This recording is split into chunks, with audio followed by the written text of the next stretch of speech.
오늘 제목은 반석 위에 세우라 라는 제목입니다. 2015년 4월 25일에 네팔에서 우리가 잘 알다시피 7.8의 이제 지진이 있었어요.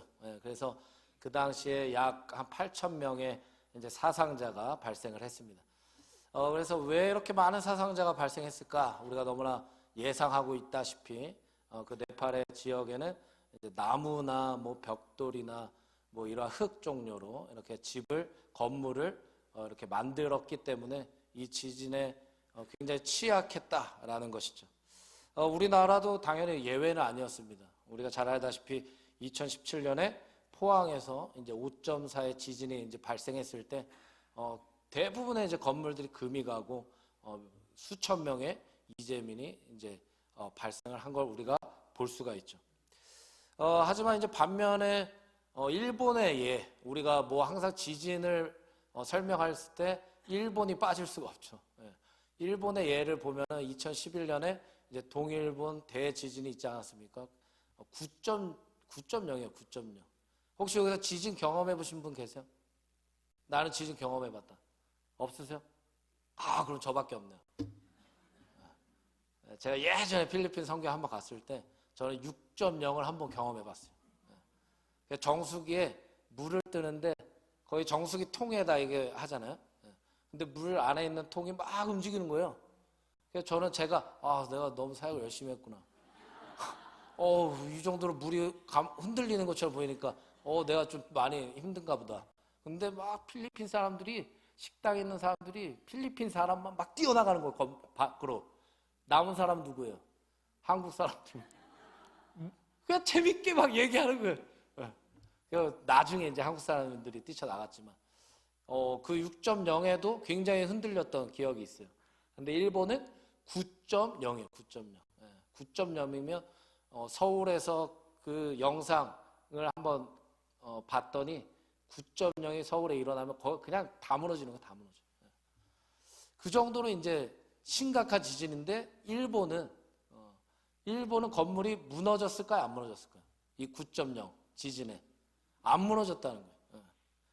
거기에 신주쿠 빌딩이 54층이라고 그러는데 무너지지 않는 거예요. 무너지지 않는다. 그렇다면 무엇이 차이가 있을까? 일본은 이제 건물을 지을 때 우리가 내진 설계다라고 많이 들어보지 않았습니까? 이 지진이 일어났을 때 건물을 튼튼하게 기초부터 잘 닦아서 건물을 올렸기 때문에 아무리 강한 진도에도 견딜 수 있다. 그래서 내진 설계다. 이렇게 얘기를 하는데 자세히 보면 이 내진 설계를 한 건물도 9.0의 지진 앞에선 한 번밖에 못 견딘대. 한 번. 그래서 일본이 2016년인가 2015년부터 해왔던 게 면진 설계라는 거예요. 면진 설계. 여기 뭐 건축학과도 아닌데 면진 설계. 그래서 이 면진 설계가 뭐냐면 지진이 일어났을 때 그 충격을 건물이 안 받도록 그 사이에 뭐 여러 가지 흡수할 수 있는 장치들을 놔서 이 밑에 기초는 땅과 같이 흔들리는데 건물은 가만히 있는 거예요. 이걸 면진 설계라고 그래요. 그래서 잘 이제 뭐 이해가 쉽도록 제가 한번 영상을 찾아봤어요. 영상 한번 보겠습니다. 어떤 게 면진 설계인가?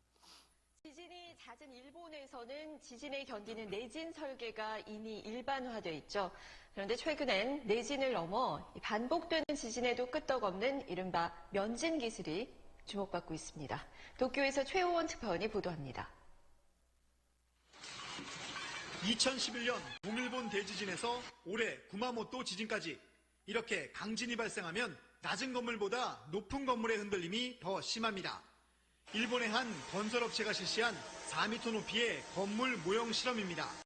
바닥에 흔들림을 가하자 아래층보다는 위층이 더 크게 흔들립니다. 이렇게 심하게 흔들린 건물은 지진이 끝난 뒤에도 안전성을 담보할 수 없습니다. 일본은 그동안 건물을 튼튼하게 지어 지진에 잘 버티도록 하는 내진 설계에 힘을 쏟아왔습니다. 하지만 내진 설계를 갖춘 10층 모형 건물을 실험해보니 지진 9의 진도에 콘크리트 기둥 여기저기에서 균열이 발생합니다. 지진을 한 번은 버티더라도 이후엔 사용하기 어렵게 되는 겁니다. 이 때문에 일본 건설업계는 이제 내진을 넘어 면진, 즉 지진의 흔들림이 아예 건물에 전달되지 않도록 하는 기술에 주목하고 있습니다. 震度7の激しい揺れです。地面に置いてある水槽は波打つように激しく揺れています。しかしですね、家の方をご覧ください。テーブルの上に置いてあるワイングラスも、全く揺れていません。 면진 설계는 지방과 건물을 분리하고 그 사이에 충격을 흡수하는 특수시설을 설치합니다. 건축비는 20% 이상 더 들지만 이 땅 강진에 일본 전역으로 확대되고 있습니다. 도쿄에서 SBS 최호원입니다. 네, 감사합니다. 지금 도쿄에서 또 이렇게 알려주셔갖고 좋으시죠? 그냥 보는 것보다 지금 도쿄에서 알려주셨대요. 면진 설계 또 이렇게 네팔을 예로 들어드리고 또 일본을 예로 들어드렸죠. 전혀 다른 상황이에요. 무슨 차이가 있다고요? 기초의 차이예요. 기초에. 기초부터 어떻게 건물을 이제 쌓아가느냐 이 차이라는 거죠. 그래서 이 기초의 차이가 결과적으로 과정의 차이고 결과의 차이로 나타난다 이 말입니다. 그래서 오늘 말씀을 보면서 우리 인생도 바로 이와 같다는 것을 우리가 적용해 봐야 된다는 거죠. 예수님께서는 본문의 집을 우리 인생의 비유로 말씀하고 계십니다. 집이라고도 말하는 오이키아, 우리 인생을 의미하는 말이죠. 그래서 집을 지으려면 당연히 기초가 있어야 돼요. 인생에도 기초가 있어야 된다는 겁니다. 그래서 성경에서는 두 가지의 기초를 우리에게 제시하고 있습니다. 한번 따라해 볼까요? 반석과 모래다. 이 기초 작업이 왜 중요한지는 우리가 너무나 잘 알고 있어요. 이 기초가 제대로 세워져 있지 않았을 때는 인생의 어떠한 순간이 다가올 때 그 순간 앞에서 철저히 완전히 무너질 수 있기 때문이에요. 어떤 순간이 우리 앞에 다가온다는 거예요. 그 어떤 순간. 즉 다시 생각해 본다면 기초가 제대로 되어 있지 않은 곳에 인생을 세워가게 됐을 때 그 인생은 결국 실패할 수밖에 없다는 걸 우리에게 말씀하고 있습니다. 성경은 인생이 무너지는 이유에 대해서 그가 돈이 없어서 무너진다고 얘기하지 않습니다. 명예가 없어서 무너진다고 얘기하지 않습니다. 성경은 세상에서 가장 중요하다고 말하는 것에 대해서 그것이 인생을 세워가는 가장 중요한 것이 아니다라고 반문을 하는 거예요. 세상은 이게 중요하다라고 얘기하지만 성경은 세상이 중요하다고 말하는 것이 우리에게 중요하지 않다고 얘기하는 거예요. 어렵습니까? 안 어렵죠? 세상은 중요하다고 얘기하는데 성경은 세상이 말하는 그 중요한 게 우리에게 가장 중요한 게 아니라는 거예요. 오늘날 대한민국이 자살률 1위 아닙니까? 왜 사람들이 자살합니까? 이 세상에서 중요하다고 말하는 것들을 내가 잃어버렸을 때, 그것들을 내가 가지고 있지 않았을 때 그 순간 내 자신을 바라보니까 삶의 이유와 목적을 잃어버리는 거예요. 그러니까 생명을 포기하게 되는 거예요. 그러나 중요한 것은 이 세상이 우리의 인생을 세워가는 것이 아니라는 거예요. 이 세상이 우리의 인생을 책임져 주는 게 아니고 이 세상이 우리의 인생을 결정하는 게 아니라는 걸 우리가 알아야 된다는 겁니다. 바로 우리의 인생을 세워가시는 분은 하나님밖에 없다는 거예요. 왜 그렇습니까? 이 세상은 한계가 있어요. 끝이 있단 말이에요. 하지만 하나님은 영원하십니다. 하나님은 시작과 끝이 되시기 때문이에요. 이 세상의 것들이 우리의 가치를 증명해 주지 않습니다. 하나님께서 우리를 창조하셨기 때문에 우리가 하나님 안에 있을 때에 우리는 진정한 가치가 발휘가 되는 거예요. 왜 인생들이 무너집니까? 가장 중요한 하나님을 인생에서 배제시키고 있기 때문이에요. 안 그렇습니까? 오늘 말씀에는 우리의 인생이 무너지지 않는 최고의 비결을, 최고의 방법을 우리에게 소개하고 있는 겁니다. 그것은 우리의 인생을 반석 위에 세우라는 거예요. 할렐루야. 크게 아멘 하면서 할렐루야. 안 돼요, 이 정도는. 이 정도는 안 돼요. 제가 마이크를 또 떼겠습니다. 누가 이기려고 하는 건 아니지만 할렐루야! 할렐루야! 제가 필리핀 갔을 때 이 할렐루야가 몇 번 외친지 모르겠어요. 그 필리핀 사람들은 좀 짜증났나 봐요. 처음에는 막 아멘 아멘 하더니 나중에 그러더니 끝까지 가니까 또 마지막에 커요. 아멘! 그만 하라는 거 그만. 어디까지 한 거야 지금? 눈이 잘 안 보여서. 하나님 안에 있을 때 우리의 가치가 증명된다.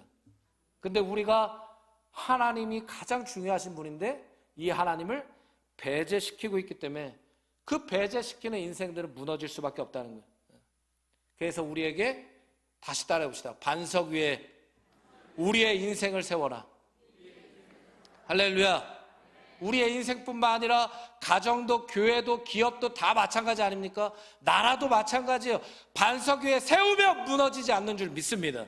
무너지지 않는 게 중요한 거예요. 우리가 무너지는 걸 당연하게 받아들이면 안 된단 말이에요. 우리가 연약하니까 힘드니까 내가 할 수 없으니까 맞아요. 그 고백도 맞는데 우리가 무너지는 걸 당연하게 받아들이면 안 된다는 거예요. 할렐루야. 내 신앙이 무너지고 믿음이 무너지고 예배가 무너지고 기도가 무너지고 이걸 내 연약함 때문에 합리화시키면 안 된다는 거예요. 주님이 무너지지 않도록 반석이 되주셨다는데 무너지는 거 합리화시키면 안 된다는 거예요. 난 연약하니까. 맞아요. 연약한 건 맞지만 약할 때 강함을 주시는 분은 하나님 아니십니까? 그분이 우리의 반석이세요.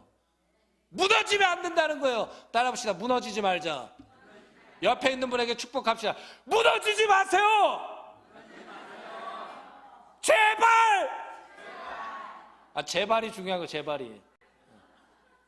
그 제발이 아니고 이 제발. 반석이 무엇인지 알고 있지 않습니까?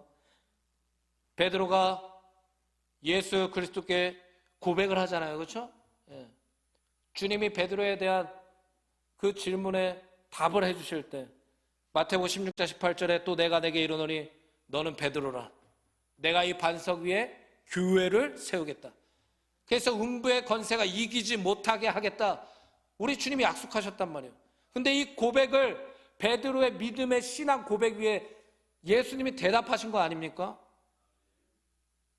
그러니까 여기서 말하는 반석은 우리가 잘 알다시피 예수님께서 제자들에게 사람들이 나를 누구라 하더냐라고 물었을 때 이 베드로가 예수님이 누구신지에 대해 답한 것 위에 이게 바로 반석이라는 거예요.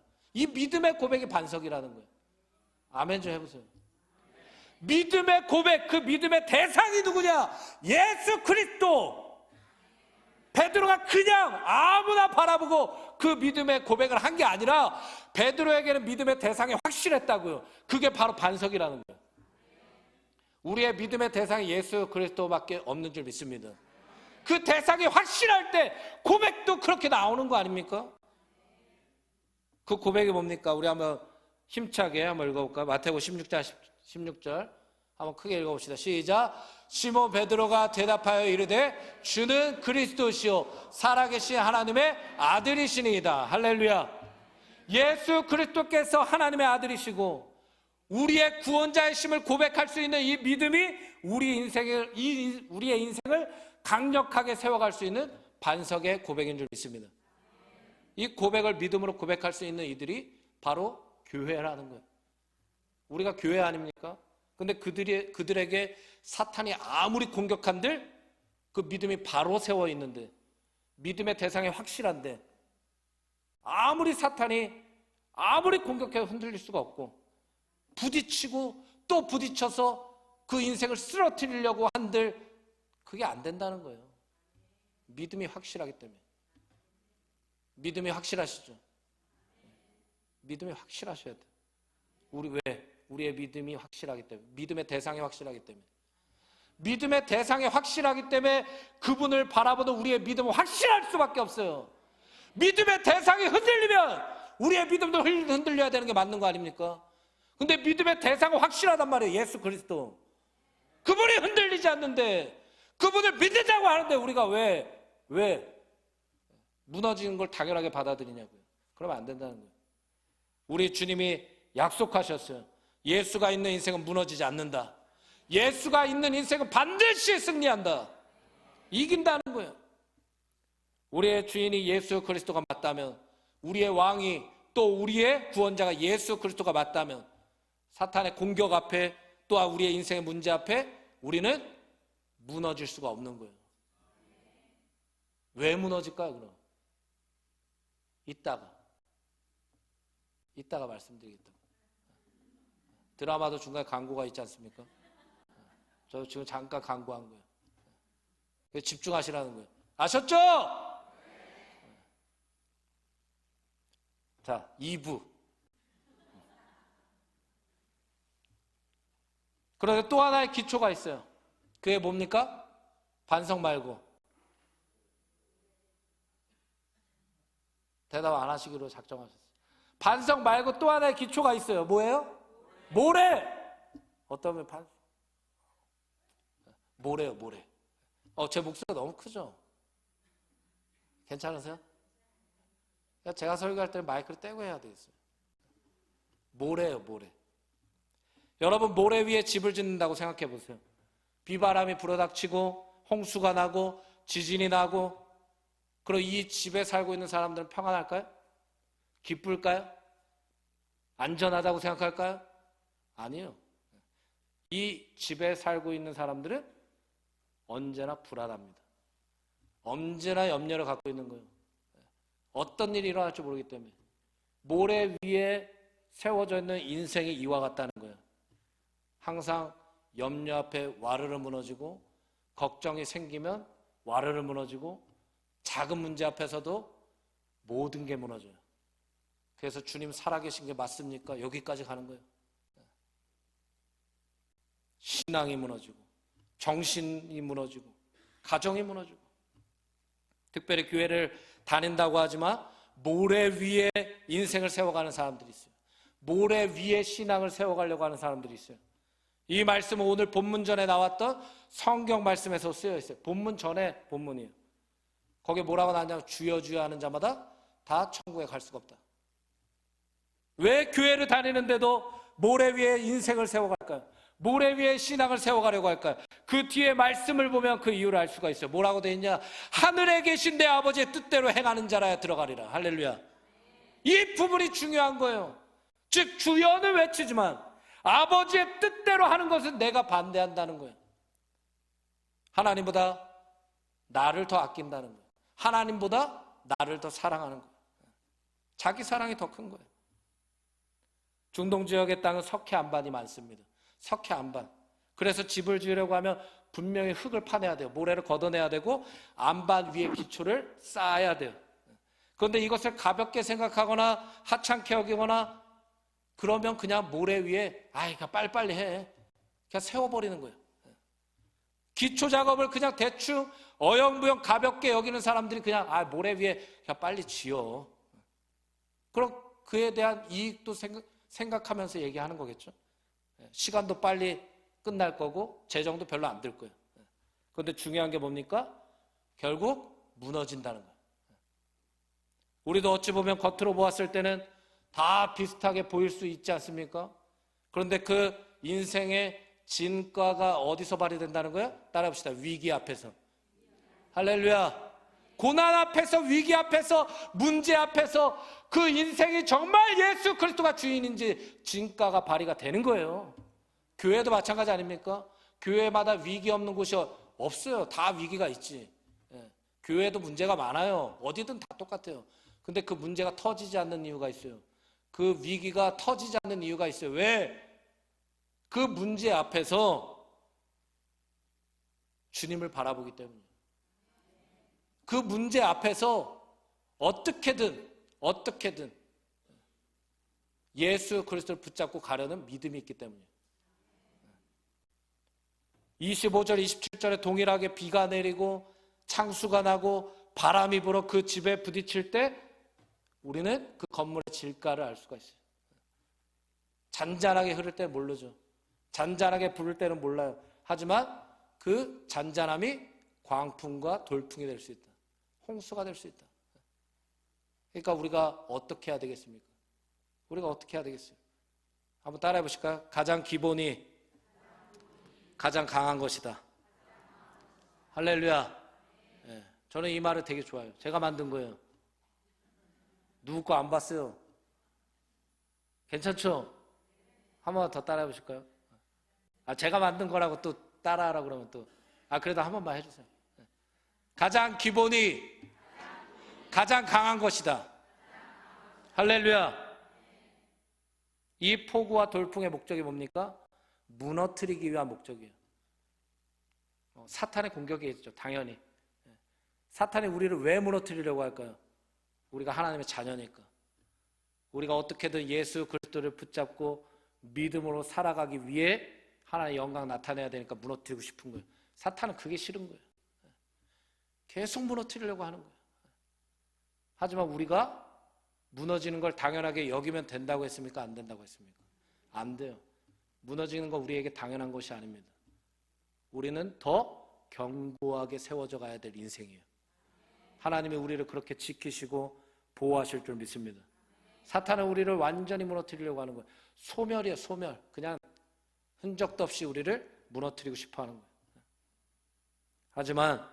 하지만 우리의 인생의 반석 위에 세워져 있으면 우리는 절대 흔들리지 않고 무너지지 않게 되는 줄 믿습니다. 그리고 또한 특별히 우리의 인생을 세워가는 그 과정 중에 꼭 필요한 게 있대요. 뭐냐? 말씀을 듣고 행하는 것. 반석 위에 인생을 세웠다면 당연히 하나님의 말씀을 들어야 된다는 거예요. 하나님의 말씀을 그대로 실천해야 된다는 거예요. 근데 이 두 가지의 과정을 묶으려면 뭐가 필요할까요? 믿음이 필요합니다. 믿음은 누가 주시는 거예요? 하나님이 주십니다. 그러니까 우리에게 필요한 것은 가장 강력한 믿음이 필요한 거예요. 근데 다 연결고리가 돼 있어요. 왜? 말씀을 들을 때 믿음을 주신다고 그랬거든요. 그 믿음은 하나님이 주시는 거예요. 그 믿음과 말씀을 주님이 주시는 거예요. 이 믿음과 말씀을 붙잡고 갔을 때, 삶과 결부가 됐을 때, 하나가 됐을 때 우리의 삶이 온전하게 세워지는 줄 믿습니다. 요한복음 1장 1절에 태초에 말씀이 계시니라. 이 말씀이 하나님과 함께 계셨으니 이 말씀은 곧 하나님이시니라. 할렐루야. 이제 말씀을 마치겠습니다. 우리가 신앙생활 할 때 우리 주위에 모래로 신앙생활 하려는 분들이 굉장히 많이 계실 거예요. 모래 위에. 그분들을 많이 접촉하실 겁니다. 그분들을 경험하실 거예요. 지금도 그러셨겠죠. 지금까지 달려오시면서. 혹여나 모르겠어요. 이 자리에는 그런 분이 없으시길 바라지만. 그런 분들을 보게 될 때 한편으론 그들이 좀 편안한 것 같고 그들이 괜찮아 보이는 것 같고 그렇게 보일 수도 있어요. 하지만 우리가 신앙의 정직함으로 말씀과 기도를 붙잡고 하루하루 더디지만 그렇게 하나님이 주신 은혜를 사모하면서 믿음으로 걸어갈 때 반드시 결과에 차이가 올 겁니다. 하나님이 심은 대로 거두시는 분이에요. 할렐루야. 이 시간도 절대 헛된 시간이 아니에요. 근데 이 시간, 이 자리에 있는 것을 만족하지 마시고 믿음으로 주님을 만나셔야 됩니다. 그게 우리의 역할이에요. 우리 옆에 분에게 마지막으로 축복하겠습니다. 믿음을 보여야 할 때 믿음을 보입시다. 할렐루야.